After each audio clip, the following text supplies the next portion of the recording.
আসুন সর্বপ্রথম ওই মহান মালিকের দরবারে শুকরিয়া আদায় করি যে রব্বুল আলামিন আপনাকে আমাকে অসংখ্য অগণিত বান্দা থেকে কিছু সংখ্যক বান্দাকে আজকে এই পূত পবিত্র ইমানি রুহানি মাহফিলে আসার বসার তৌফিক দিয়েছেন।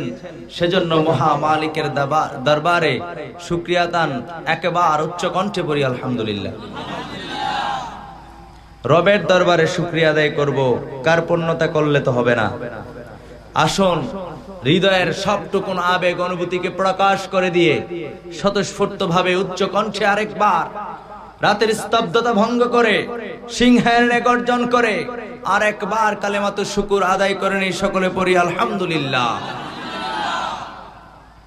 আল্লাহর সৃষ্টির প্রধান আকর্ষণ, বিশ্বসভার সভাপতি, সমস্ত নবী ও রাসূলের মাথার মুকুট, শামসুল হিদায়াত, শামসুদ দুহা, বদরুদ্দুজা, নূরুল হুদা, সাইয়্যিদুস সাকালাইন, ইমামুল মুরসালিন, খাতামুন নবিয়্যিন, শাফিউল মুযনিবিন, রাহমাতাল লিল আলামিন, আফতাব নবুয়ত, শাহেনশাহে রিসালাত, সুলতান মদিনা, সরকার দু জাহা, হুজুর আকরাম, নূর মুজাসসাম, নূরুন আলা নূর, সাইয়্যিদানা হাবিবানা ও মাওলানা মুহাম্মদ মুস্তাফা সাল্লাল্লাহু আলাইহি ওয়া আলিহি ওয়াসাল্লামের উপর দুরূদ ও সালাম পাঠ করি। আমরা সকলে বলি সাল্লাল্লাহু আলাইহি সাল্লাম।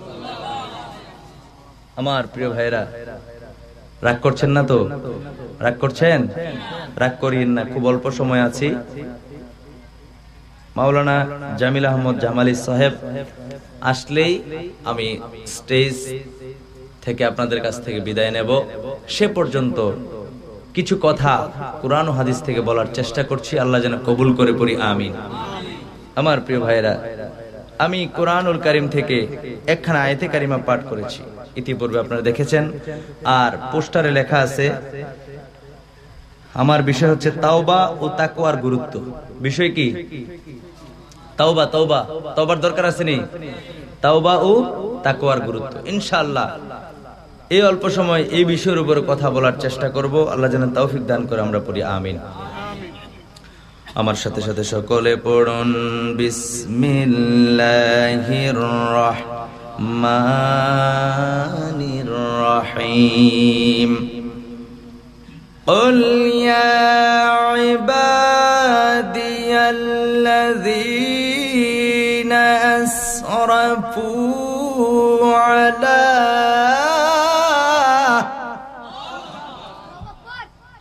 أسرفوا على أنفسهم لا تقنطوا من رحمة الله إن الله يغفر الذنوب جميعا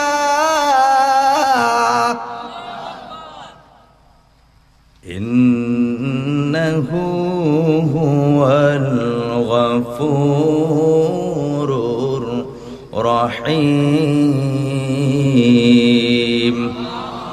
আমার ভাইরা, আমার বন্ধুরা, সূরা জুমার 53 নম্বর আয়াতে কারিমা, এই একটি মাত্র আয়াতকে কেন্দ্র করে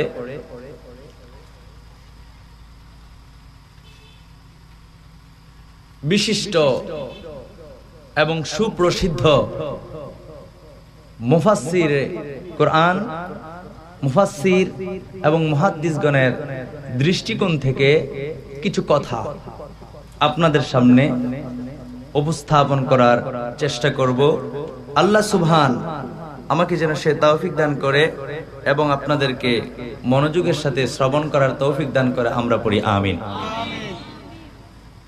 মনোযোগ লাগবে। প্রথম নাম্বার কথা হলো কি লাগবে? মনোযোগ লাগবে। একটা হলো যোগ। যোগ চিনেন?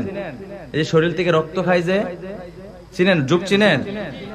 মনে হয় আপনারা চিনেন না। যোগ চিনেন? ওই যোগ আপনার মশায় কামড় দিলে টের পান, কিন্তু ওই যোগ যদি ধরে প্রথমত বোঝা যায় না, নজরে পড়লে বোঝা যায় যে যোগে ধরছে, ঠিক নেই? এটা হলো এক যোগ। আর যেটা বললাম এখন এটা হচ্ছে মনোযোগ। এটা কি মনোযোগ? এই মনোযোগ পরিপূর্ণতার সাথে দিলে আপনার হবে কিছু সংযোগ। কি হবে? কথাগণ কি হবে? আর যদি মনোযোগ না দেন, সংযোগ হবে না, আসবে আপনার জীবনে দুর্যোগ। কি আসবে? খারাপ লাগতেছে কথা। তাহলে কোন যুগের দরকার? মনোযোগের দরকার। কোন যুগের দরকার? আল্লাহ আমাদের কি সবাইকে মনোযোগের সহিত আলোচনা শোনার তৌফিক দান করুক। আমরা পড়ি আমিন। কোরআনে কারীমের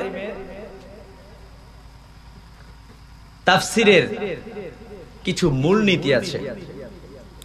আলেম ওলামা কেরাম আলেম ওলামাগণ সেটা জানেন। তাফসিরের ভাষায় সেটাকে বলা হয় উসুলে তাফসির। ইমাম বাইজাবি রহমাতুল্লাহি তাআলা আলাইহি তিনি বলছেন, কুরআন মাজিদ তাফসিরের 17টি মূলনীতি আছে। কয়টি?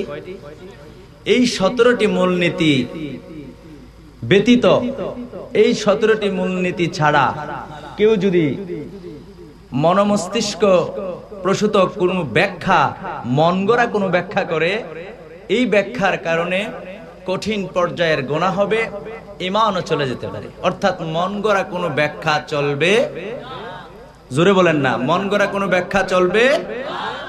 এই 17টি মূলনীতির মধ্যে অন্যতম একটি মূলনীতি হলো কোন আয়াতে কারিমা নাজিলের পক্ষে যদি কোনো কারণ থাকে, যেটাকে তাফসিরের ভাষায় বলা হয় সাবাবে নুজুল বা শানে নুজুল। শানে নুজুল বুঝেন? ওই শানে নুজুল উত্থাপন করতে হবে, তুলে ধরতে হবে ইনশাআল্লাহ। এই আয়াতে কারিমার কয়েকটি বিশুদ্ধ তাফসিরের কিতাবের দৃষ্টিকোণ থেকে আপনাদের সামনে এই আয়াতে কারিমার শানে নুজুল আমি তুলে ধরার চেষ্টা করছি। মক্কা যখন বিজয় হয়ে গেল, মনোযোগ আছে, কোন যুগ দরকার? জোরে বলেন, কোন যুগ দরকার? চাইন কিন্তু, নাইলে কিন্তু দুর্যোগ আসবে। কথা বুঝেন? মক্কা যখন বিজয় হয়ে গেল, প্রিয় রাসূল সাল্লাল্লাহু আলাইহি ওয়াসাল্লাম তিনি ঘোষণা দিলেন, সবাইকে তিনি ক্ষমা করে দিলেন। সুবহানাল্লাহ বলেন।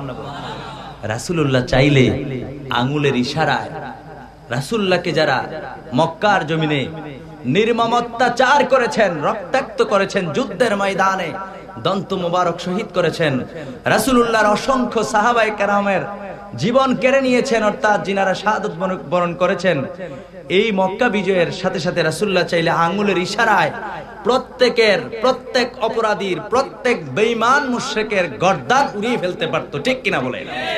কিন্তু আল্লাহর হাবিব তা করেন নাই। রাসূল সাল্লাল্লাহু আলাইহি সাল্লাম কি করলেন? সবাইকে ক্ষমা করে দিলেন। জোরে বলেন সুবহানাল্লাহ। এই যে সবাইকে আল্লাহর হাবিব ক্ষমা করে দিলেন এবং রাসূল সাল্লাল্লাহু আলাইহি সাল্লাম ইরশাদ করলেন, লা তাসরিবা আলাইকুমুল ইয়াউম ইযহাবু ওয়া আনতুত তুলাকা। সুবহানাল্লাহ পড়েন।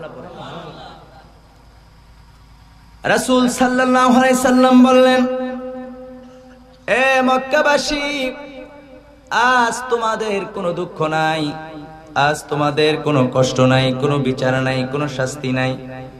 বিনা শাস্তিতে আমি রাসূল সবাইকে ক্ষমা করে দিলাম। জোরে বলেন সুবহানাল্লাহ।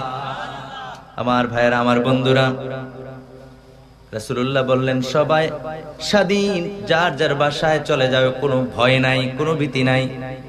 কারণ হলো তিনি তো দুনিয়ার কোনো মানুষ নয়, তিনি হলেন আল্লাহ পাক রব্বুল আলামিনের সবচাইতে প্রিয়তম বন্ধু। জোরে বলেন সুবহানাল্লাহ। আমরা যদি এই সুযোগ পাইতাম, এত অত্যাচার করলো, এত জুলুম করলো, মক্কা শরীফে রাসূলুল্লাহর জন্মগ্রহণের পরে, আগমনের পরেও রাসূলুল্লাহ মক্কা ছেড়ে মদিনায় হিজরত করার দরকার হলো অত্যাচারের কারণে। ঠিক কিনা? এই সুযোগ যদি আমরা পাইতাম, সাথে সাথে পিঠের চামড়া উঠে ফেলতাম। কথা বলেন ঠিক কিনা? এজন্য শরীয়তের পরিভাষায় শরীয়তের দৃষ্টিকোণ থেকে এ ব্যাপারে অনেক আলোচনা রয়েছে। আল্লাহ পাক রব্বুল আলামিন খুশি হন কেউ যদি কারো অপরাধকে ক্ষমা করে দেয়, জোরে কোন সুবহানাল্লাহ। আমার ভাইরা, আমার বন্ধুরা, রাসূলুল্লাহ এই ঘোষণা দেওয়ার পরেও উল্লেখযোগ্য কয়েকটি কারণের কারণে কয়েকজন বেঈমান কাফের মুশরিকের মৃত্যুদণ্ড দেওয়া হয়েছিল। সামান্য কয়েকজনের উল্লেখযোগ্য কিছু কারণে সবাইকে ক্ষমা করে দিয়েছেন, কিন্তু যাদেরকে ক্ষমা করলে হবে না, কথা বুঝছেন, এদেরকে কয়েকজনের মৃত্যুদণ্ড কার্যকর করেছিলেন। নবীজির একজন সাহাবী ছিল, নাম ছিল হযরতে ওয়াহাশী। নাম ছিল কি? কথা কন না, নাম ছিল কি? হযরতে ওয়াহাশী। তিনি ওনার সামানা নিয়া পুটলি বেঁধে ভাগতেছেন। তখন নবীজির অন্যান্য সাহাবারা গিয়ে বললেন, ওয়াহাশী, ইয়া ওয়াহাশী, আইনা তুরিদ, হে ওয়াহাশী, তুমি কোথায় যাচ্ছ? ওয়াহাশী বলেন, সাহাবীরা রে, ও সাহাবীরা, শোনো শোনো শোনো, মক্কা বিজয় হয়েছে, বাইতুল্লাহ শরীফের, কাবা শরীফের উপরে হযরতে বেলাল দাঁড়িয়ে আযানও দিয়েছে। আল্লাহ রাসূল সবাইকে ক্ষমা করতে পারে রে, কিন্তু আমি ওয়াহাশী রে, আল্লাহর হাবিব কখনোই ক্ষমা করবেন না, কারণ আমি যে অপরাধ করেছি সে অপরাধের জন্য আমি কখনো ক্ষমা পেতে পারি না। আল্লাহু আকবার। আমার ভাইরা, আমার বন্ধুরা, এবার ওয়াহাশী নিজে বলছেন, উহুদের ময়দানে রাসূলুল্লাহর চাচা হযরতে আমির হামজাকে আমি আমার বর্ষা দিয়ে, বিষাক্ত বর্ষা দিয়ে হত্যা করেছি, আমি তাকে শহীদ করেছি। এই শহীদকৃত লাশটার উপরে হিন্দা এসে তার কলিজা বিদীর্ণ করে কলিজা ভেদ করে বুকটা ফেড়ে কলিজা বের করে নিয়ে চর্বণ করেছে, চাবাইছে। নাউজুবিল্লাহ কইতেন না? আপনারা কি রাগ করছেন? এমনি একটু জোরে বলেন না, নাউজুবিল্লাহ। আপনারা যদি একটু আওয়াজ করেন আমার কথা বলতে সুবিধা হবে। আমি জানি আমি হয়তো আপনাদের মনমতো করে আলোচনা করতে পারছি না, আমার মনে হচ্ছে, এই জন্য হয়তো আপনারা আওয়াজ করতেছেন না, নাকি এমনই? কোনাগাঁয়ের মানুষ একটু আওয়াজ কম করে নাকি? পশ্চিম কোনাগাঁয়ের, হ্যাঁ, আওয়াজ কম করেন। রাসূলুল্লাহ, আল্লাহ এবং আল্লাহর হাবিবের রাজি খুশির জন্য একটু আওয়াজ করা যাবে? কথা বলেন, একটু আওয়াজ করা যাবে? আমার ভাইয়েরা, আমার বন্ধুরা, ওয়াহাশী বলল, হিন্দা এসে নবীজির চাচার কলিজা বের করে কাঁচা চিবাইছে, চর্বণ করেছে, এবং হযরতে আমির হামজার কর্ণ নাসিকা কেটে মালা পরে গলায় দিয়ে উল্লাস করেছে। নাউজুবিল্লাহ পড়েন। ওয়াহাশী বলতেছে, মক্কার সবাইকে ক্ষমা করে দিলেও রাসূলুল্লাহর চাচার এই দৃশ্য মুছে যায় নাই, রাসূলুল্লাহ বলেন নাই। সুতরাং আমার এই চেহারা নিয়া আমি কোনো সাহস করতে পারি না, রাসূলুল্লাহর কাছে আমি যাওয়ার কোনো সাহস করি না, সুতরাং আমি ক্ষমা পাবো না। আল্লাহু আকবার বলেন। সাহাবীরা বলল, এ ওয়াহাশী, তিনি তো আল্লাহর হাবিব, তিনি তো রাহমাতুল লিল, জোরে বলেন না, রাহমাতুল লিল। ওয়াহাশী রে, কত বড় বড় অপরাধীকে ক্ষমা করে দিয়েছে, তুমি একটা বারের জন্য যাও, গিয়ে দেখো না। সুবহানাল্লাহ বলেন। ওয়াহাশী আসলো নবীজির কাছে, আয়েশা নবীজিকে সালাম দিল, দিয়ে বলল, ইয়া রাসূলুল্লাহ, ইয়া হাবিবাল্লাহ, আমি আমার কৃতকর্মের জন্য আপনার কাছে ক্ষমা চাই এবং আমি মুসলমান হব। সুবহানাল্লাহ পড়েন। আপনি আমাকে ক্ষমা করে দিবেন, তবে আমার একটা শর্ত আছে। কি আছে? জোরে বলেন, কি আছে? ওয়াহাশী বলছেন যে তিনার একটি শর্ত আছে। আচ্ছা বলেন তো দেখি, আপনার চাচা, আপনার আপনজনের হত্যাকারী যদি আপনার কাছে ক্ষমা চাইতে হয়, আমার একটা শর্ত আছে, আগে কইবেন যে তারে বাইন্দা একসার ফিডা, এরপরে দেখা যাবে কি হয়। ঠিক নেই? কথা কয় না, ঠিক কিনা? কিন্তু রাসূলুল্লাহ কি বললেন? ঠিক আছে। ওয়াহাশী বললেন, আমার শর্তটা হলো, আমি যে তওবা করব, এই তওবা করার কারণে আমি যে মুসলমান হব, এই মুসলিম হওয়ার কারণে আমার আল্লাহ পাক রব্বুল আলামিন আমাকে ক্ষমা করে দিয়ে আল্লাহর ওহীর ভাষায় অর্থাৎ কোরআন নাজিলের মাধ্যমে যতক্ষণ না পর্যন্ত আমাকে ক্ষমা করে দিয়েছে, জান্নাতি বলে ঘোষণা দিয়েছে, ততক্ষণ পর্যন্ত আমিও হাসি কালিমা পড়ব না। আল্লাহু আকবার। চিন্তা করছেন এটা কঠিন না?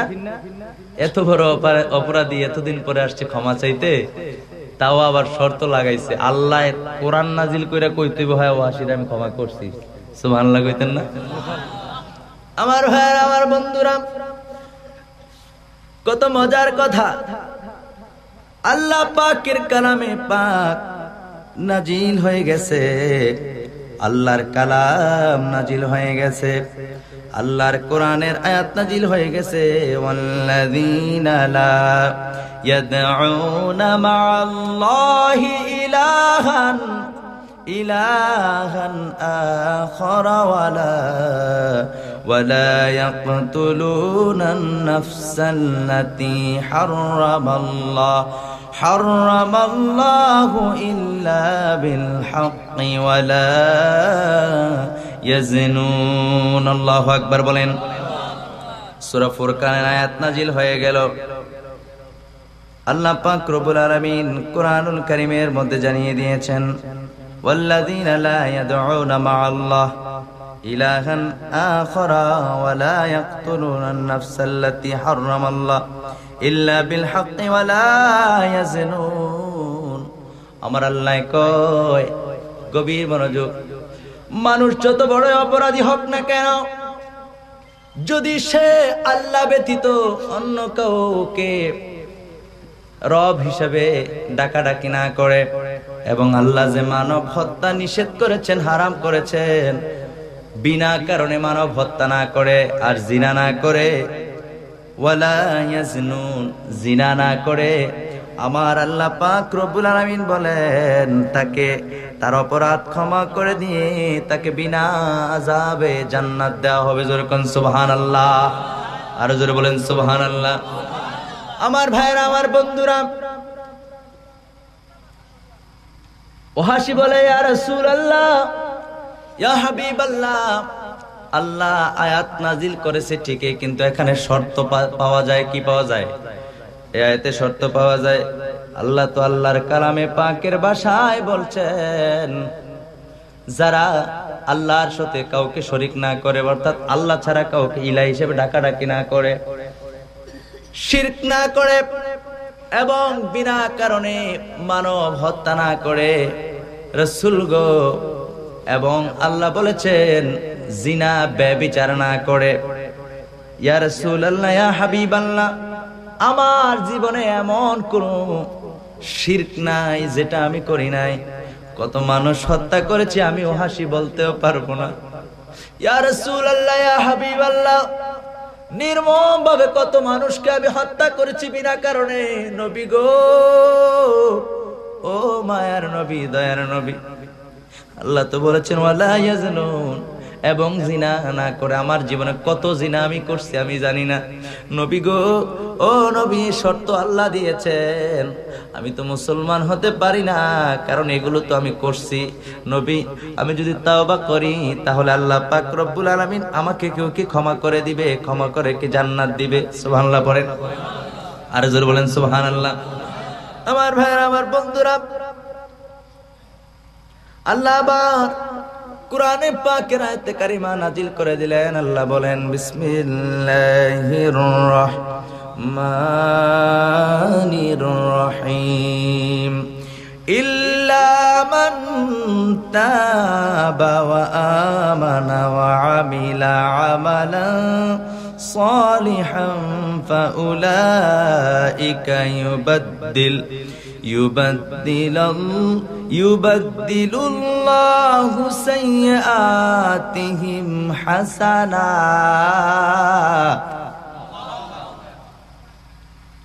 ওয়া কানাল্লাহু গফুরার রহিমা। সুবহানাল্লাহ পড়েন। আমার আল্লাহ কয়, যারা শিরক না করে, বিনা কারণে মানুষ হত্যা, বিনা কারণে অর্থাৎ অন্যায়ভাবে মানুষ হত্যা না করে এবং জিনা না করে তারা ছাড়া, ইল্লা মান তাবা, যারা তাওবা করে। এরপরে আল্লাহ বললেন ওয়া আমানা, ঈমান আনে, তাওবা করার পরে কি করে? ঈমান আনে।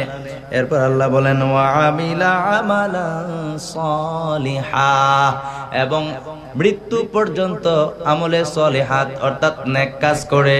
আল্লাহ বলেন উলাইকা ইউবাদদিলুল্লাহু সাইয়্যাতিহিম হাসানাত। আমার আল্লাহ কয় তার জীবনে যত গুনাহ আছে সমস্ত গুনাহ আমি আল্লাহ ইউবাদদিলুল্লাহু সাইয়্যাতিহিম, আমি আল্লাহ এই গুনাহগুলোকে বদলায় দেব সওয়াবের দ্বারা। জোরে বলেন সুবহানাল্লাহ। কার ঘোষণা? কথা বলেন, কার ঘোষণা? আল্লাহ বলছে আপনার জীবনে আপনি তওবা করতেছেন, ভালো করে বুঝেন, তওবা করতেছেন। এই তওবা করার সময় আপনি খালাস অন্তরে তওবা করতেছেন। তওবা করার সময় আপনার গুনাহ ছিল 1 কোটি। কত? কথা কয় না। আল্লাহর এই শর্ত অনুযায়ী হইলো যারা তওবা করতেছে, তওবা করার পরে আবার কি করে? ঈমান আনে এবং আমলে সলিহাত করে। এই যে গুনাহগুলা ছিল 1 কোটি গুনাহ, এখন 1 কোটি সওয়াব হয়ে যাবে। সুবহানাল্লাহ কোন? আমার কথা না, তো এটা আল্লাহর কথা। সুবহানাল্লাহ পড়েন। আমার আল্লাহ কত মহান, এই গুনাহগুলি আমার আল্লাহ বদলে দিবে। ইউবাদদিলুল্লাহু সাইয়্যাতিহিম হাসানাত, আমার আল্লাহ পাল্টায়া দিবে। আর আল্লাহ পাক রব্বুল আলামিন তাকে ক্ষমা করে দিবে। যেরকম সুবহানাল্লাহ। ওহাসি বলে, মনে আছে না আপনাদের? ওহাসি বলে ইয়া রাসূলুল্লাহ, ইয়া হাবিবাল্লাহ, এই আয়াতে কারিমার মধ্যেও শর্ত দেখা যায়, শর্ত আছে। নবীজি, ওগো মায়ার নবী, দয়ার নবী, এই শর্তটা হলো ঈমান আনার পরে, তাওবা করার পরে, ঈমান আনার পরে আমলে সলিহাতের কথা বলা হচ্ছে। নবী গো, আমি তো জানি না কালিমা পড়ার পরে কতদিন বাঁচি, আর আমলে সলিহাত করতে পারি কি পারি না। আল্লাহু আকবার বলেন, আর জোরে বলেন আল্লাহু আকবার। বসেন আমার ভাইরা, আমার বন্ধুরা, এই যে ওহাসি কথাগুলো বলতেছেন, এই কথাগুলো তো আমাদেরও কাজে আসবে, কারণ আমাদের গুনাহ আছে না নাই? কথা কন্যা আছে না নাই?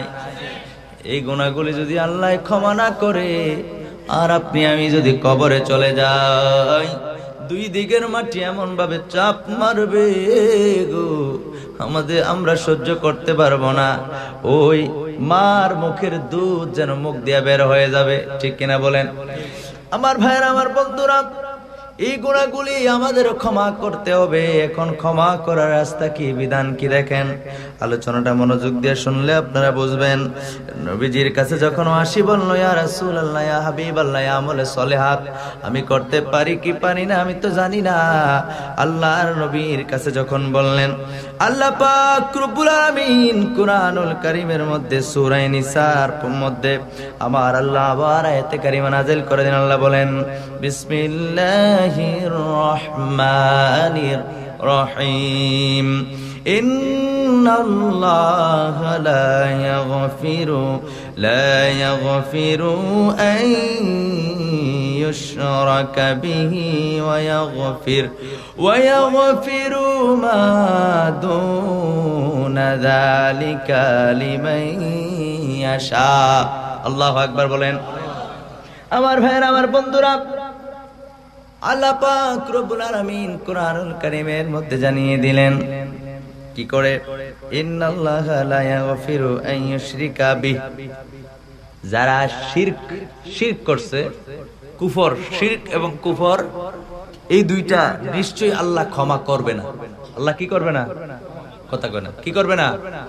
ক্ষমা করবে না। আমার ভাইরা, আমার বন্ধুরা, এরপর আল্লাহ বলেন ওয়াগফিরু মা দুনা যালিকা লিমান ইয়াশা, আর যত অপরাধ আছে সব অপরাধ আল্লাহ চাইলে ক্ষমা করে দিবেন। জোরে বলেন সুবহানাল্লাহ।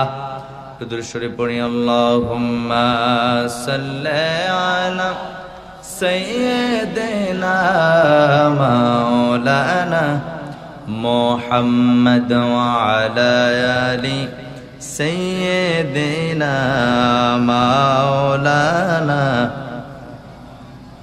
কুল পয়গম্বর বলবেন সেই দিন মোদের কিছুই করার নেই মোরা সবাই থাকব সেই দিন দয়াল নবীর পানে চায় আল্লাহুম্মা সাল্লি আলা সাইয়্যিদিনা মাওলানা মুহাম্মদ ওয়া আলা আলি সাইয়্যিদিনা মাওলানা।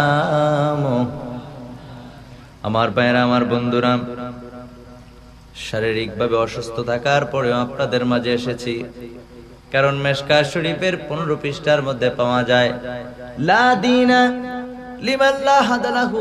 রাসূলুল্লাহ বলেন, যার জবান ঠিক নাই, ওয়াদা ঠিক নাই, সে তার কাছে আমার পরিপূর্ণ দিন নাই। আমি গতকালকে আসার সময় বলছি, বেলাল ভাই আমি একটু অসুস্থ হয়ে গেছি, এখন কি করব? ওয়াদা তো দিছি আপনার কাছে, আসতে তো হবে, না আসলে মানুষ মনে করবে হাদিয়া বেশি পাইয়া অন্য দিয়ে গেছে গা। ঠিক নেই কথা কয় না? ঠিক নেই? হাদিয়া বেশি পাইয়া অন্যদিকে যারা যায়, কি জবাব দিবে আল্লাহর কাছে আল্লাহই জানে। তাদেরটা তাদের হিসাব। সুস্থতা কার হাতে? অসুস্থতা কার হাতে? সুস্থতাও তার হাতে। ঠিক কিনা বলে? হঠাৎ করে বাম দিকের নিচের শাড়ির একেবারে শেষের দাঁতের মারি ফুলে গেছে। আমার কি কোনো হাত আছে? কথা কয় না? হাত আছে। প্রচন্ড ব্যথা, প্রচন্ড ব্যথা নিয়ে আপনাদের কাছে আসছি। আপনারা রাগ করছেন? কথা খারাপ লাগতেছে? যারা ইমানদার তাদের কাছে কোরআন ও হাদিসের কথা খারাপ লাগে না। তাছাড়া বাংলাদেশের বিভিন্ন প্রান্তে দ্বীনের খেদমতে যাওয়া লাগে, যার কারণে একের পর এক প্রোগ্রামের কারণে একটু গলাটাও বসে গেছে।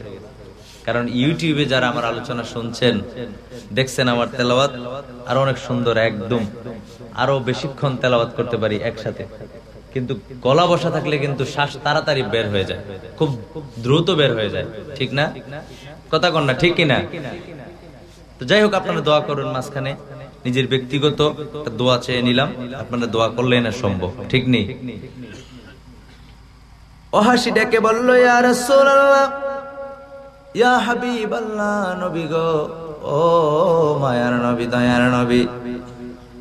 এই আয়াতে কারিমার মধ্যে সূরা নিসার 116 নম্বর আয়াতে কারিমা আপনাদের সামনে তুলে ধরেছিলাম একটু আগে, মনে আসেনি? ও হাসি বলে, ইয়া রাসূলুল্লাহ, ইয়া হাবিবাল্লাহ, এই আয়াতে কারিমার মধ্যে শর্ত দেখা যায়। আমার আল্লাহ পাক রব্বুল আলামিন বলেছেন, শিরক এবং কুফরের গুনাহ অপরাধ আমার আল্লাহ ক্ষমা করবেন না।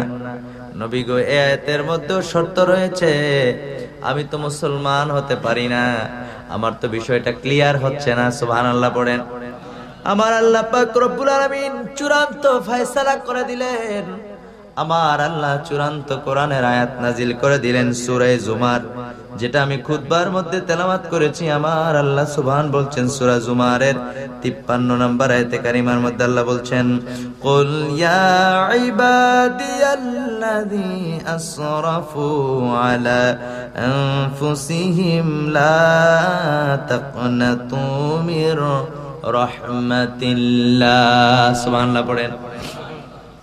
আমার আল্লাহ কয়, হাবিব, ও আমার বন্ধু নবী, আপনি জানায়া দেন, আপনি বলে দেন, যে যতই অপরাধ করুক না কেন, যে যত অপরাধী হোক না কেন, যার যত অপরাধী থাকুক না কেন, যত গুনাহ তার আমলনামায় থাকুক না কেন, নবী গো আপনি জানায়া দেন, তাদেরকে জানায়া দেন, লা তাকনাতু মির রাহমাতিল্লাহ। সুবহানাল্লাহ বলেন। আমার আল্লাহ কোরআনের ভাষায় বলে, তারা যেন আমি আল্লাহর রহমত থেকে নিরাশ না হয়। সুবহানাল্লাহ বলেন। আমার ভাইয়েরা, আমার বন্ধুরা, এই আয়াত কারিমা যখন নাজিল হয়ে গেল, হযরত ওয়াহশী বলে, ইয়া রাসূলুল্লাহ, ইয়া হাবিবাল্লাহ, আর দেরি নয়, আর বিলম্ব করতে চাই না নবী গো, আমাকে কালেমা পড়িয়ে মুসলমান বানিয়ে দেন। জোরে কোন সুবহানাল্লাহ, আর জোরে বলেন সুবহানাল্লাহ। ইয়া রাসূলুল্লাহ, ইয়া হাবিবাল্লাহ, কোন কন্ডিশন নাই, কোন শর্ত নাই গো নবী,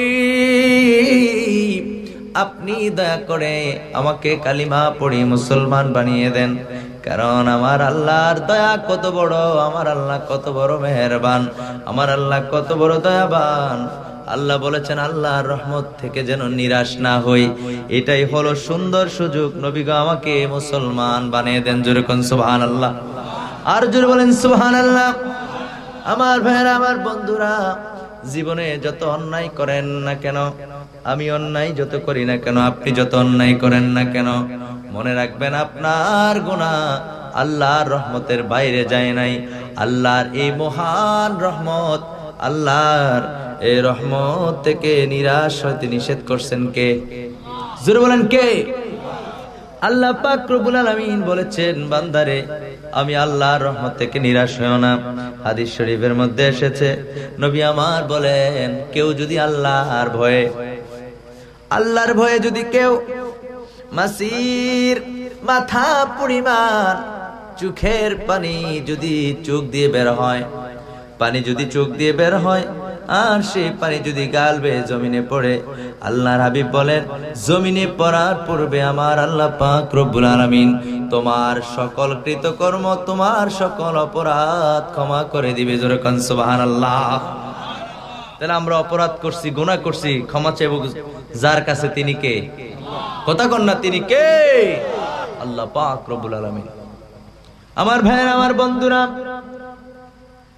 আপনি জিনাখোর, আপনি সুদখোর, আপনি ঘুষখোর, নামাজ পড়েন নাই, রমজানের রোজা রাখেন নাই, হারাম খাইছেন, হালাল ইনকাম করেন নাই, পরের সম্পদ লুটপাট করেছেন, কত রকমের অন্যায় আপনার আছে। যদি রাতের অন্ধকারে পশু পাখিরা ঘুমায়, স্ত্রী পুত্র সবাই ঘুমিয়ে আছে, নীরব নিথর পৃথিবী, আপনি যদি রাতের অন্ধকারে ওঠে ওযু করে মালিকের দরবারে আল্লাহর ভয়ে যদি ওযু করে নামাজের মুসল্লায় বসে দুইটা চোখের পানি ছেড়ে দিতে পারেন, সাথে সাথে আপনার জীবনের সমস্ত অপরাধ আমার আল্লাহ পাক রব্বুল আলামিন ক্ষমা করে দিবে। জোরে কোন সুবহানাল্লাহ। আমার ভাইরা, আমার বন্ধুরা,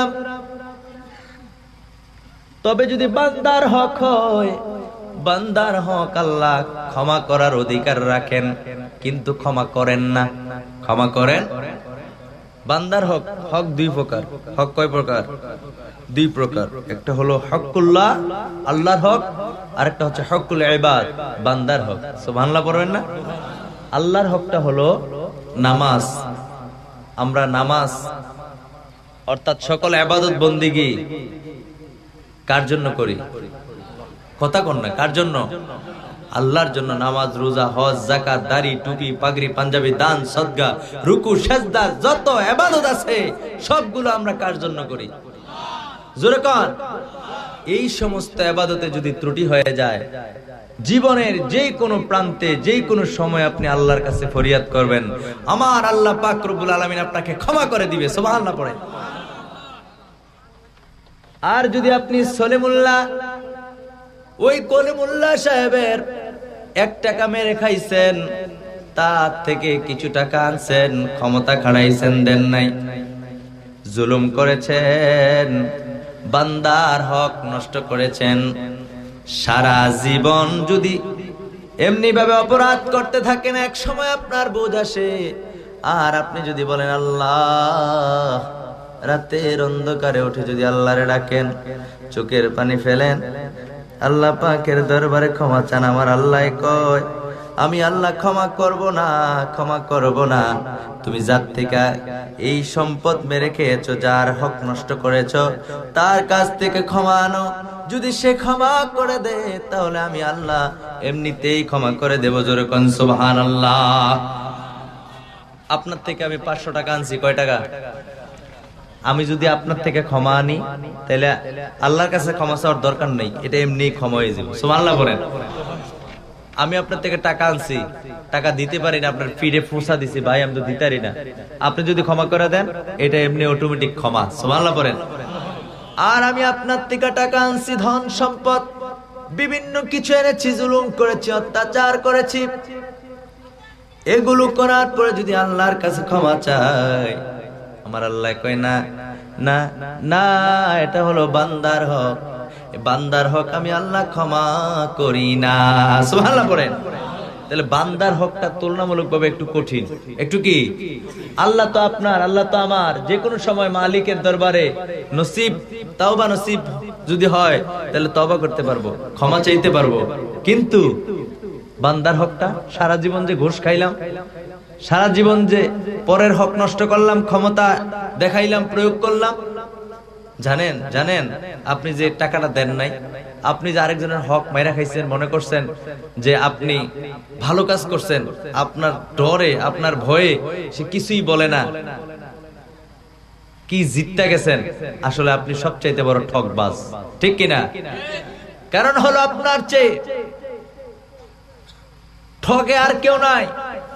আপনি দুনিয়ার জমিনে এমন একটা কাজ করলেন যেই কাজটার কারণে আপনার আত্মা, আপনার দেহ জাহান্নামে জ্বলবে, জাহান্নামে পড়বে, ঠিক কিনা বলেন? আপনি আপনাকে জাহান্নামে নেওয়ার মতো একটা কাজ করলেন, তার টাকা না দিয়া, তার সাথে জুলুম কইরা, অন্যায় ভাবে কারো গায়ে হাত তুলা, মানুষের হৃদয় ভাঙা, আপনি জাহান্নামে যাওয়ার মতো একটা কাজ করলেন, ঠিক কিনা বলেন?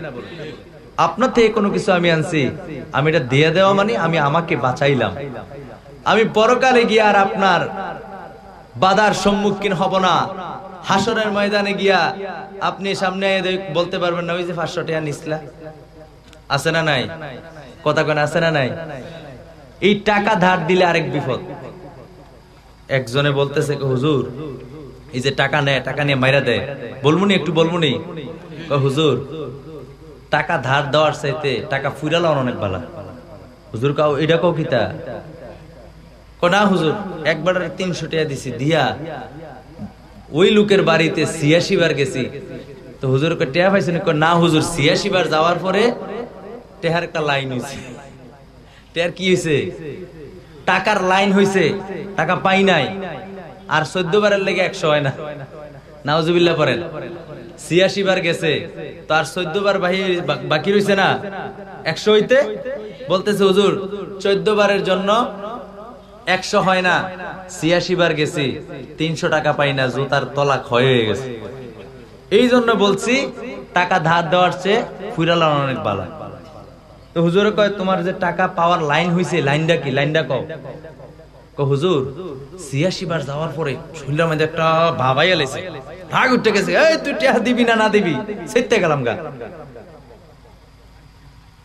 সেটটা বুঝেননি? সেটটা মানে খুব জোশ এসে পড়ছে, রাগ জবানে আমি বইলা বললাম, তুমি আমার টাকা দিবা নাকি দিবা না? হে কয়, রে আরে তুই কথাটা কইলি কিতা? আমরা কার টাকা রে মাইরে খাইছি, আমরা টাকা নেই, দিয়ালাই একটু ঘুরাই আর কি। ভালো মানুষ দেখার আপনার টাকা আনে, আবার দিয়ে দেয়, আবার একটু ঘুরায়। নাউজুবিল্লাহ পড়েন। এখন কই ঘুরাঘুরি বাদ দেন, আমার টাকা দিবেন কিনা? হ্যাঁ বলতেছে, ঠিক আছে আগামীকাল সকালে এসে তোমার টাকার বুঝ নিয়ে যাও। এখন হে চিন্তা করলো, আগামীকাল সকালে যে আমার সময় দিল, যদি সকালে গিয়ে আবার বাড়িতে না ভাই, অকর আজান ফরনের আগে গিয়া দরজা টোকান শুরু করছে, ভাই স্যার বাইত নিও। কেডায়? কেডায় মানে কি আসছে? তো বলতেছে কামিয়ে না, অমুক বাড়ির করিম। আপনি এত সকালবেলা কি ওরেন? কি ওরেন কইেন না, কুম্বালা হইরা জানগা, স্টেশন তো নাই, ভাইগানি কোন সময় জানগা, এই জন্য ঘুম হইয়া ধরছি, সহাল হইছে, ওইতে আছে সহাল, দরজা খোলো। খুলছে, টাকা দাও। আচ্ছা ঠিক আছে টাকা দেবো, যাও আমার পুষ্কনির পারে যাও, আমি আইতে আছি।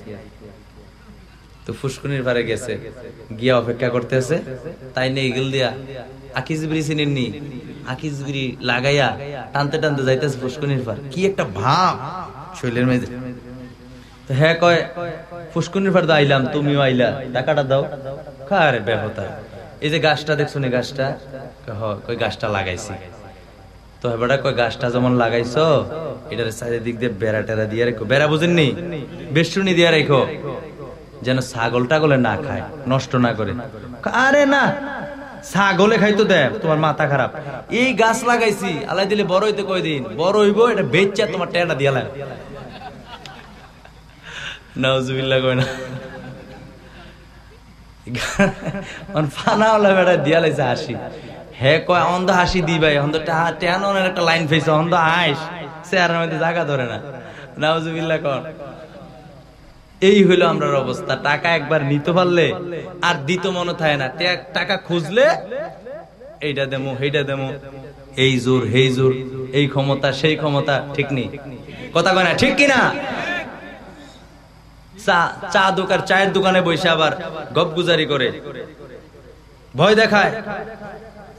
তুই যে আমার কাছে টাকাটা চাইতে আসছ দোকানের মাইজেন, এখন দোকানের মধ্যে যে টাকাটা চাওয়ার জন্য আসছো, তুমি জানো আমরা কয় ভাই? তোমার জ্ঞান নাই ভাই, তুমি একজন, আর আমরা গিয়া 6 ভাই। টেয়া চাইতে সাবধানে চাই। লগের তে কয় তোমরা 6 ভাই হইলা কবে? আজীবন দি দেখলাম হই নইলাম 5 ভাই। আব্বাই বাড়াইয়া। নাউজুবিল্লাহ কর।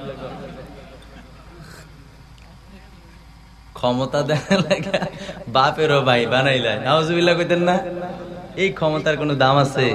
কথা কন না, এই ক্ষমতার কোনো দাম নাই বাইরে ভাই। সম্পদ, আরেকজনের সম্পদ আপনি নষ্ট করছেন, ক্ষমতা দেখাইছেন। এই দুনিয়ার ক্ষমতা দুনিয়াই শেষ, ইন্তেকালের পরে সবাই একই জায়গায় যেতে হবে, একই জায়গায় উঠতে হবে, একই মালিকের দরবারে কৈফিয়ত দিতে হবে। সুতরাং ভাবিয়া করিও কাজ করিয়া।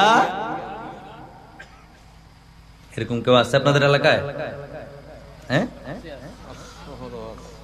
ও মা রে মা, সব জায়গায় দিলে দেখা যায় আছে এরকম ভালো মানুষ। হ্যাঁ, এগুলো হচ্ছে খাসিয়ত। অথচ অসংখ্য হাদিসে পাক আমি পড়েছি, রাসূলুল্লাহ বলেছেন কেউ যদি কর্জ করে আর সেই কর্জটা দেওয়ার জন্য ইচ্ছা পোষণ করে, ইচ্ছাটা পূরণ করার দায়িত্ব হলো আল্লাহ। জোরে পড়েন সুবহানাল্লাহ। আল্লাহ রাসূল বলেছেন তুমি শুধু ইচ্ছা করো, আল্লাহ আমি তো বিপদে পড়ে এই টাকাটা কর্জ করছি, মালিক রে এই ঋণের রেখা আমার মাইরো না, আমি এই টাকাটা অমুক দিন দিয়ে দেবো বলছি, আল্লাহ তুমি একটা ব্যবস্থা করে দিও। সুবহানাল্লাহ পড়েন। আমার মালিক আল্লাহ রাসূল বলেন আমার মালিক সেই দায়িত্ব নিয়ে নেয়, এই টাকাটা কিভাবে দিবে আমার মালিক সহায়তা করে। সুবহানাল্লাহ পড়েন। তাহলে দুনিয়ার জোর শক্তি ক্ষমতা খাটিয়ে কোনো লাভ, তওবা করতে হবে, ক্ষমা চেতে হবে। এই তওবার কথা এতক্ষণ যাবত বলছি। আপনি তওবা করবেন, কিন্তু পরের হক নষ্ট করলে, তওবা করলে সেই তওবাও কাজে আসবে। তার সম্পদ তাকে দিতে হবে। যদি সম্পদ না দেন, ছলে বলে কৌশলে যেমনি পারেন তাকে রাজি খুশি রেখে তার থেকে ক্ষমাটা হইলো আনতে হইব। কথা বুঝে আসছে? নতুবা আপনার ক্ষমা নাই। আল্লাহ ক্ষমা করতে পারেন কিন্তু করবেন না, এখতিয়ার দিয়ে দিয়েছেন বান্দার হক বান্দাই ক্ষমা করবে। আল্লাহু আকবার পড়েন। আমার ভাইয়েরা, আমার বন্ধুরা, এই যে আমি আয়াতে কারিমা পাঠ করলাম, ইল্লা মান তাবা, সূরা ফুরকানের 70 নম্বর আয়াতে কারিমা। এই আয়াতে কারিমার মধ্যে আমার আল্লাহ পাক রব্বুল আলামিন বলে দিয়েছেন বান্দার সমস্ত অপরাধ আমার আল্লাহ পাক রব্বুল আলামিন সমস্ত গুনাহকে বদলায়া দিবে সওয়াবের দ্বারা। এখন বলেন তো দেখি তওবা করার প্রয়োজন আছে নাকি নাই? রাসূলুল্লাহ দৈনিক 70 বারেরও বেশি তওবা করেছেন। রাসূল তো গুনাহ করেছেন, এজন্য তওবা করছেন নাকি? কথা কন। রাসূলুল্লাহর কোনো গুনাহ নাই। আমার নবী হলেন নিষ্পাপ, আমার নবীর কোনো গুনাহ নাই, কোনো অন্যায় নাই। আমার নবীর চরিত্র হলো সর্বোত্তম চরিত্র। জোরে কোন সুবহানাল্লাহ। উম্মতের শিক্ষার জন্য রাসূলুল্লাহ তওবা করেছেন। দেখবেন আপনি যখন নামাজ পড়বেন আপনার সন্তান আপনার পাশে গিয়ে দাঁড়াবে, ঠিক কিনা? কথা কোন ঠিক কিনা? সন্তান আপনার পাশে গিয়ে দাঁড়াবে। আপনি নামাজ পড়বেন, রোজা রাখবেন, সন্তান আস্তে আস্তে করে রোজাদার হবে। আপনি টাকা পয়সা মাহফিলে, মাদ্রাসায়, মসজিদে ভালো কাজে ব্যয় করবেন, সন্তান দেখবে সেও দানবীর হবে, ঠিক কিনা বলেন? দেখে দেখে মানুষ শিখে। ওই সময় অনেক অন্যায় থাকে। ছোট বাচ্চা যদি বাবার সঙ্গে মায়ের সঙ্গে দাঁড়ায়, নামাজে দাঁড়ায়, আমার আল্লাহ কয়, ফেরেশতা রে, ও ফেরেশতা, এই বাচ্চা কি পড়ছে? কয় আল্লাহ, সে কিছুই পড়ছে না, তার বাবা ঠোঁট নাড়াচ্ছে, তার মা ঠোঁট নাড়ায়, সেজন্য সেও অভিনয় করতেছে, ঠোঁট নাড়াইতেছে, কিছু পড়ে না।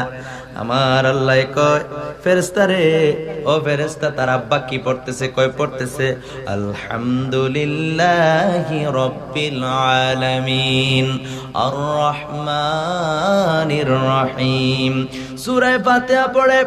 আমার আল্লাহ কয়, ফেরেশতারা রে, ও আমার ফেরেশতারা, তোমরা লেখো এই সন্তানও পড়ে সূরা ফাতিহা, এই সন্তানও পড়তেছে। জোরে বলেন সুবহানাল্লাহ। এবার ফেরেশতারা বলে, ইয়া মালিক, আয় রাব্বি কারীম, এই বাচ্চা শিশু, সে তো নিষ্পাপ, তার এখনো আমল নামা খোলা হয় নাই, আমল তার এখনো লেখা শুরু হয় নাই, সে তো নাবালক, এই সওয়াব কি করব? আমার আল্লাহ কয়, তার বাবা কিংবা মা যার সঙ্গে সে দাঁড়াইছে, তার আমল নামায় তার সওয়াব লিখে দাও। জোরে বলেন সুবহানাল্লাহ।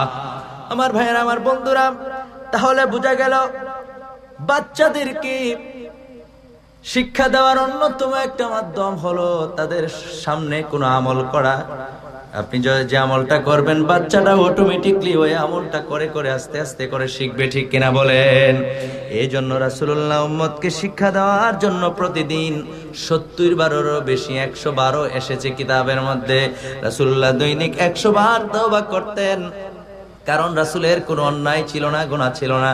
উম্মতকে শিক্ষা দেওয়ার জন্য উম্মত যেন বারংবার তওবা করে। জোরে কোন সুবহানাল্লাহ। আমার ভাইয়েরা, আমার বন্ধুরা রে, ও আমার প্রিয় ভাইয়েরা, ছোট বাচ্চাদেরকে যখন আপনি নামাজ শিখাবেন, তারা আদব শিখবে, বিভিন্ন কায়দা কানুন শিখবে। আমার আব্বা আলেম, আমরা 6 ভাই, আমার কথা বলতেছি, আমরা 6 ভাই, 4 ভাই আলেম, 2 ভাই ইঞ্জিনিয়ার।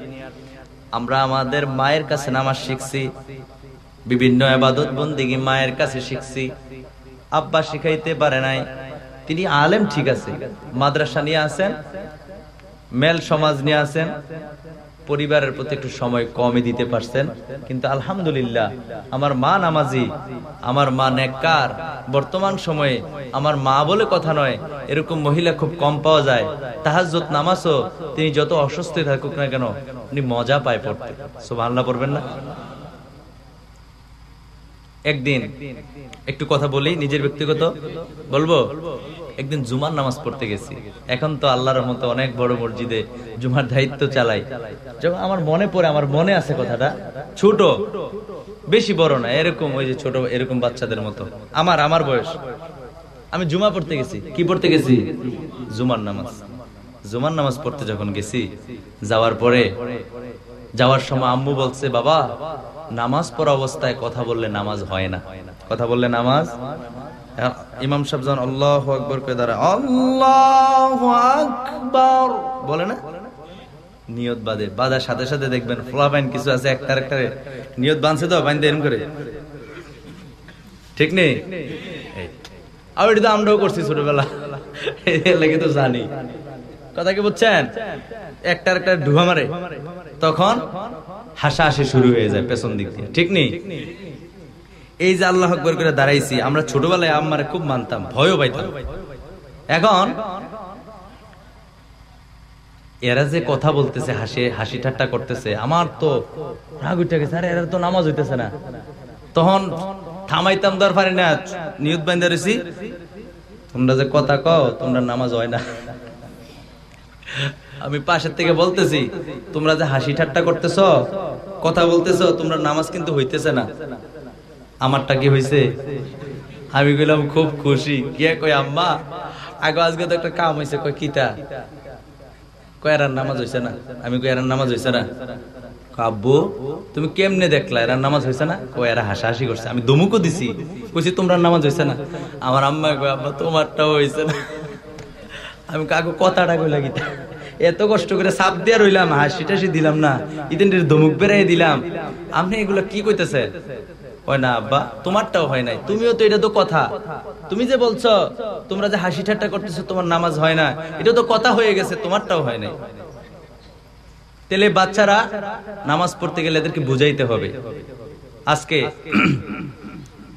শিখাইতে শিখাইতে এবং খুব ভয় পাইছি তো, দেখবেন যে ছেলেটা যে মেয়েটা বাবা মার মুঠে আছে, আয়ত্তে আছে আর কি, অনুগত্য করে, ওই ছেলেটাই মানুষ হয়, বিদ্যা বুদ্ধিতে আদর্শবান ব্যক্তি হিসাবে গড়ে ওঠে, ঠিক কিনা বলে? যেটা রশি ছেড়ে দিছে, মা বাবা খবর লয় না, এটা দেখবেন কয়দিন পরে গাঁজা খায়, ইয়াবা খায়, বাবাও খাইয়ালায়, বাহির হইছে মা খাওন, নাউজুবিল্লাহ কোন, যত রকমের অপকর্ম এগুলোর মধ্যে লিপ্ত হয়। সন্তানগুলি আপন বোনের সম্ভ্রম নষ্ট করে, যত রকমের খারাপ কাজ আছে এগুলোর মধ্যে লিপ্ত হয়, ঠিক কিনা বলেন? তার কারণ হলো, অন্যতম কারণ হলো, তার জন্য দায়ী হলো পিতামাতা, গার্জিয়ান যারা আছে তারা, কারণ তারা খবর নিচ্ছে না বাচ্চাটা কোথায় যাচ্ছে, কি করতেছে, ঠিক কিনা বলেন? আজকে বাইরে কোথাও যদি ঝগড়া হয়ে যেত, কারণ একসাথে চলতে ফিরতে গেলে তো ঝগড়া হয়, 2 হাত লাগে, কিন্তু তালি বাজতে গেলে কয় হাত লাগে?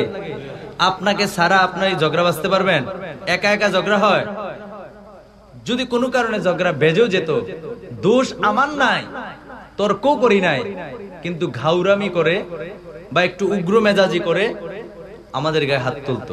আম্মুর কাছে গেলে আম্মু ইচ্ছা মত ফিরাইতো, গেছো কেন, ওখানে গেলা কেন, ওর সাথে তর্ক দিলা কেন, মায়ের একবার বাইরে গাইছি আবার এসে করে। আজকে এই জন্য মানুষ হইছি মনে হয়।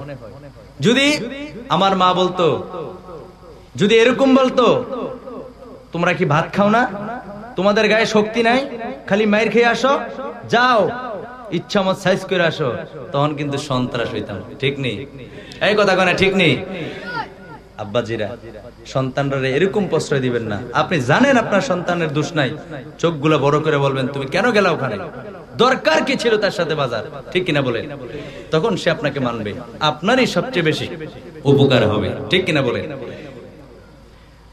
আমার ভাইয়েরা, আমার বন্ধুরা, আমি আপনাদেরকে আরো একটি কথা বলতে চাই, খুব মন কান খাড়া করে শোনেন, কারণ আমার আরো একটি বিষয় রয়েছে, সেই বিষয়ের উপরও আমি কিছু কথা বলতে হবে।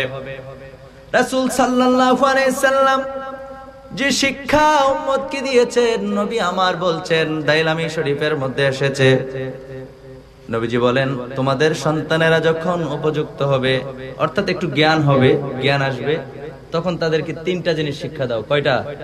কথা কোন, কয়টা?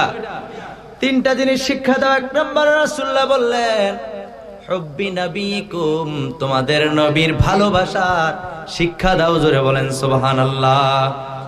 এরপর নবী বললেন, ওয়া হুব্বি আহলে বাইতিহি, আমার আওলাদ যারা রয়েছে, আমার আহলে বাইত যারা রয়েছে, তাদের ভালোবাসার শিক্ষা দাও। 3 নম্বরে নবীজি বললেন, ওয়া কিরাআতিল কুরআন।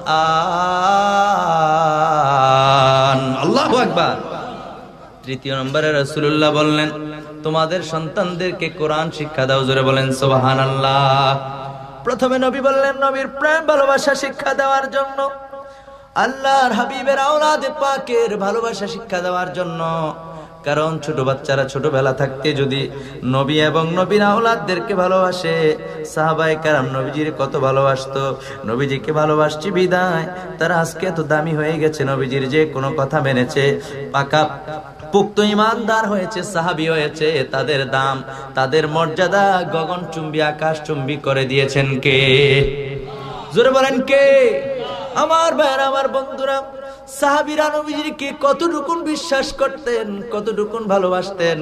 নবীজির আগমনের মাহফিলে আমি শুধু একটা কথা বলতে চাই, আমার ভাইরা, আমার বন্ধুরা, নবীজিকে কত ভালোবাসতেন।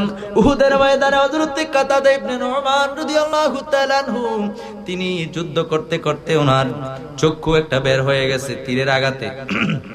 কি হয়ে গেছে? একটা চোখ বের হয়ে গেছে। দৌড়ে নবীজির কাছে গেলেন, গিয়া বললেন, ইয়া রাসূলুল্লাহ, ইয়া হাবিবাল্লাহ, নবী গো, ও মায়ার নবী, দয়ার নবী, আমার চক্ষুটা বের হয়ে গেছে। হাতের মধ্যে চক্ষুটা নিয়ে নবীর কাছে গেলেন। যাওয়ার পরে নবীজিকে বললেন, ইয়া রাসূলুল্লাহ, ইয়া হাবিবাল্লাহ, আপনি আমার চক্ষুটা ভালো করে দেন। নবী আমার বললেন, সাহাবীরে, কাতাদা ইবনে নুমান, তুমি কি চক্ষু চাও নাকি জান্নাত চাও? সাহাবী বললেন, ইয়া রাসূলুল্লাহ, ইয়া হাবিবাল্লাহ, নবী গো, ও মায়ার নবী, দয়ার নবী, আমি চক্ষু চাই, জান্নাতও চাই। সুবহানাল্লাহ বলেন। এবার নবীজি বললেন, সাহাবী বললেন, ইয়া রাসূলুল্লাহ, চক্ষু দিবেন আপনি, দয়া করে ভালো করে দিবেন। আপনি যখন আমার চক্ষু ভালো করে দিবেন, আপনার নুরানি চেহারা মোবারক যখন আমি দেখব, আপনার নুরানি চেহারা মোবারক দেখার কারণে আমি আর জান্নাতের পিছনে ছুটতে হবে না, জান্নাত আমার পেছনে পেছনে ছুটবে। সুবহানাল্লাহ বলেন। আমার ভাইরা, আমার বন্ধুরা, রাসূল সাল্লাল্লাহু আলাইহি ওয়াসাল্লাম নবীজির জবান মোবারক থেকে থুতু মোবারক নিয়ে চক্ষুটার চতুর্দিকে লাগায়া চোখের জায়গায় ফিট করে দিলেন, আর আল্লাহর দরবারে ফরিয়াদ করলেন।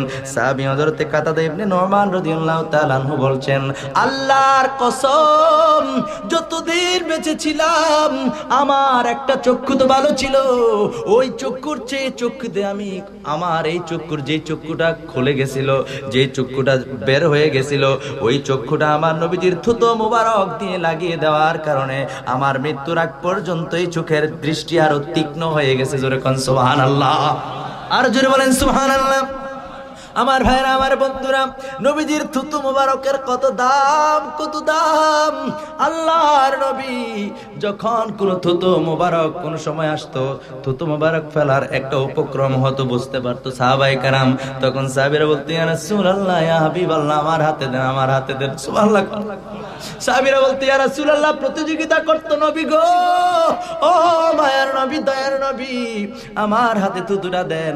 কারণ হলো এখন তো পিজি হসপিটাল আছে, এখন তো বড় বড় হসপিটাল আছে, ইবনে সিনার মতো বড় হসপিটাল আছে, সিলেটের জমিনে কোনটা বড় হসপিটাল আমি জানি না, বড় বড় হসপিটাল আছে। ওই সময় তো কোনো হসপিটাল ছিল না। আমার নবীর কাছে গিয়ে বলতো, নবী গো, নবী গো, আপনার থুতু মোবারকটা আমার হাতে দেন। এই থুতু মোবারক যে কোনো রোগের শেফা। সুবহানাল্লাহ বলেন। ওই সময় ডাক্তারখানা, ভালো কোনো ডাক্তারখানা ছিল না, বড় কোনো হসপিটাল ছিল না। নবীজির থুতু মোবারকটা যে কোনো সমস্যার জন্য ব্যবহার করা হতো, সাথে সাথে আমার আল্লাহ পাক রব্বুল আলামিন সুস্থ করে দিতেন। জোরে কোন সুবহানাল্লাহ। এখন নবীজিকে নিয়ে কটূক্তি করে, নবীজিকে নিয়ে সমালোচনা করে, আমার মতো তোমার মতো বলে, আমার ভাইরা, আমার বন্ধুরা, এই সমস্ত কথা থেকে দূরে থাকবেন, দরকার নাই। আপনার আমার থুতু যখন রাস্তায় ফেলি, রাস্তার কুকুরেও খায় না, কিন্তু আপনার আমার নবীর থুতু মোবারকের জন্য সাহাবায়ে কেরাম প্রতিযোগিতা করত। সুবহানাল্লাহ বলেন, আর জোরে বলেন সুবহানাল্লাহ। একটু দূরে সরে পড়ি, আল্লাহুম্মা সাল্লি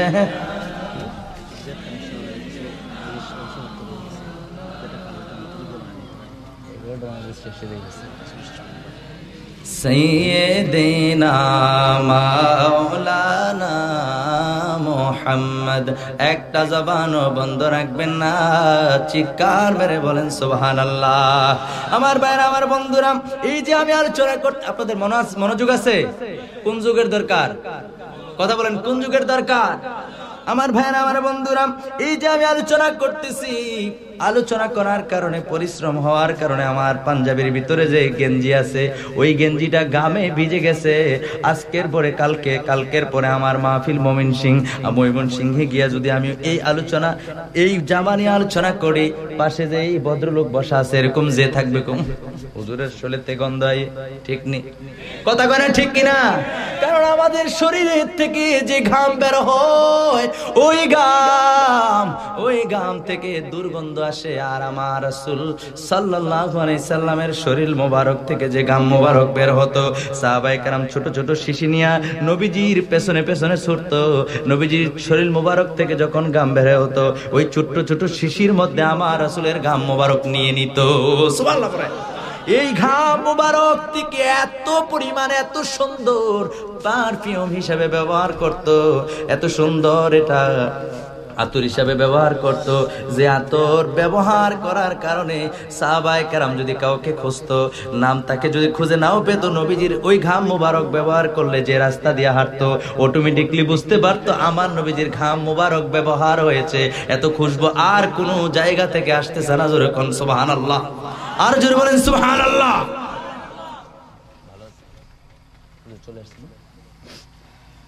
হুজুর আসছে মানে তো বুঝেন আমার বিষা লাগছে, অর্থাৎ আমার আলোচনা শেষ করার চিঠি আসছে। সব চিঠি যে হাতে লিখতে হবে এরকম কোনো কথা না, কিছু আছে আকলের ব্যাপার, ঠিক কিনা বলেন? হুজুর আসছে মানে আমার সময় শেষ, ঠিক কিনা বলেন? আমি এই কথাটা বলে শেষ করে দেব। আমার ভাইয়েরা, আমার বন্ধুরা, গভীর মনোযোগ, গভীর মনোযোগ। আল্লাহর হাবিবের শরীর মোবারক থেকে যে ঘাম মোবারক বের হতো, ওই ঘাম মোবারক সাহাবায়ে কেরাম আতর হিসেবে ব্যবহার করত। কিয়ামত পর্যন্ত এমন কোন কোম্পানি তৈরি হয় নাই যেই কোম্পানির আতরের খুশবু আমার রাসূলের ঘাম মোবারকের চেয়ে শ্রেষ্ঠ হবে। কথা কোন ঠিক কিনা? কিয়ামত পর্যন্ত কেউ পারবে না আল্লাহর হাবিবের শরীর মোবারক থেকে যে ঘাম মোবারক বের হতো এটার যে সুগ্রাণ ছিল, এরকম সুগ্রাণওয়ালা আতর সৃষ্টি করার মতো কোন কোম্পানি বের হবে না, ঠিক কিনা বলে? আমার ভাইয়েরা, আমার বন্ধুরা, আল্লাহর হাবিবের জন্য কেন কাঁদবেন না? নবীর মিলাদুন নবীর মাহফিল কেন করবেন না? আজ থেকে প্রায় ১৫০০ বছর আগে রাসূলুল্লাহ ইন্তেকাল করেছেন, আমাদের কাছ থেকে চলে গেছেন। হায়াতুন নবী, জিন্দা নবী, নবী রাহমাতুল লিল আলামিন এখনো উম্মতের জন্য ক্রন্দন করেন। জোরে কোন সুবহানাল্লাহ। আমি বলি না আপনি আমি আজকে নবীর জন্য কাঁদি, আমি আজকে নবীর জন্য বেকারার, আমি আজকে নবীর জন্য দেবানা, কিন্তু আপনার আমার নবী এখন থেকে প্রায় ১৫০০ বছর আগে পাগল হয়েছেন, দেওয়ানা হয়েছেন উম্মতের জন্য। আল্লাহর কোরআন বলছে, আমি বলি না। আল্লাহ পাক রব্বুল আলামিন কুরআনুল কারীমের মধ্যে সূরা তাওবার ১২৮ নম্বর আয়াতে কারীমার মধ্যে আল্লাহ বলছেন, লাকাদ জাআকুম রাসূলুম মিন আনফুসিকুম আজিজুন আলাইহি মা আনিতুম হারিসুন আলাইকুম বিল মুমিনিনা রাউফুর রহিম। আল্লাহু আকবার বলেন। আল্লাহ পাক রব্বুল আলামিন বলেন, তোমাদের মাঝে এমন একজন রাসূল প্রেরণ করেছি যিনি হলো তোমাদের কষ্ট সহ্য করতে পারে না এবং তোমাদের অতিমাত্রায় কল্যাণ কামনাকারী। মুমিনদের জন্য আল্লাহর হাবিব হলেন অতি দয়ালু। জোরে কোন সুবহানাল্লাহ। নবী আমাদের জন্য ক্রন্দন করেছেন, এখনো করেন। আল্লাহর কোরআন সাক্ষী দিচ্ছে, কথা বলেন ঠিক কিনা? আমার ভাইয়েরা, আমার বন্ধুরা, রাসূলুল্লাহর জন্য আপনি কেন কাঁদবেন না? সাহাবায়ে কেরাম রাসূলের জন্য তো পাগল ছিল, আপনি আমি কেন পাগল হব না? আপনি আমি কেন নবীজিকে এত ভালোবাসবো না? নবীজি তাইফের ময়দানে আল্লাহর ইবাদতের কথা বলেছেন ৩৬০ মূর্তির পূজা ছাড়াও এক আল্লাহর ইবাদত করো। কথা কি সত্য ছিল না মিথ্যা ছিল? কথা কোন সত্য ছিল না মিথ্যা ছিল? এই সত্য কথাটা বলার পরেও রাসূল সাল্লাল্লাহু আলাইহি সাল্লামের শরীর মুবারকের মধ্যে বৃষ্টি যেভাবে পরে এভাবে পাথর নিক্ষেপ করা হয়েছিল, রাসূলুল্লাহর শরীর মুবারক থেকে রক্ত মুবারক বের হয়ে তাইফের জমিন রক্তাক্ত হয়ে গেছিল, ঠিক কিনা বলেন? জোরে বলেন ঠিক কিনা? আমার নবীর কাছে জিবরাইল আসলেন, এসে বললেন, ইয়া রাসূলুল্লাহ, ইয়া হাবিবাল্লাহ, নবী গো, ও মায়ার নবী, দয়ার নবী, আপনি একবার অনুমতি দেন, গোটা তায়েফটারে আমি উল্টায়া দেই, একসাথে ধ্বংস করে দেই। আল্লাহর হাবিব বললেন, না রে জিবরাইল, না না না, আমি হলাম রাহমাতাল লিল আলামিন, আমাকে আল্লাহ গজবের জন্য পাঠায় নাই, আমাকে আল্লাহ পাক রব্বুল আলামিন রাহমাতাল লিল আলামিন হিসেবে পাঠাইছে। জোরে কোন সুবহানাল্লাহ। আল্লাহ পাক রব্বুল আলামিন আল্লাহর হাবিবের প্রেমিক হিসেবে কবুল করুক, আমরা বলি আমিন। আর জোরে পড়ি আমিন। এখন সময়, আমার একটা নির্দিষ্ট সময় আছে।